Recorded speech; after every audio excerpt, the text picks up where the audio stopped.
Hi guys! For today's video ay magluluto ako ng Chinese sabaw.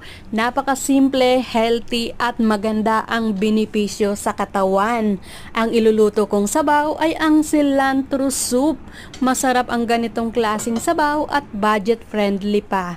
Ang kailangan mo lang na mga sangkap ay napakasimple. Kailangan lang ng isda na marinated na yan sa asin, asukal, soy sauce at gawgaw.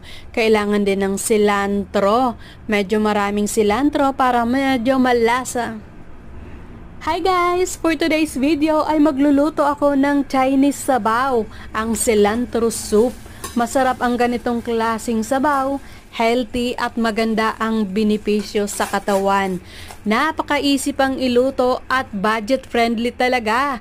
Matipid pa sa bulsa. Ang kailangan mo lang ng mga sangkap ay isda na marinated na yan sa asin, asukal, soy sauce at gawgaw. Syempre may cilantro. Masarap ang maraming cilantro para malasa ang sabaw.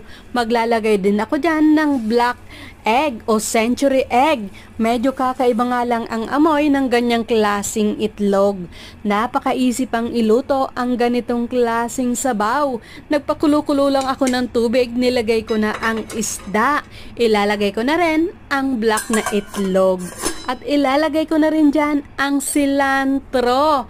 Papakuluan ko ng ilang minuto lang at napaka-easy lang talaga iluto ang ganitong klaseng sabaw. Napaka-healthy pa sa katawan ang ganitong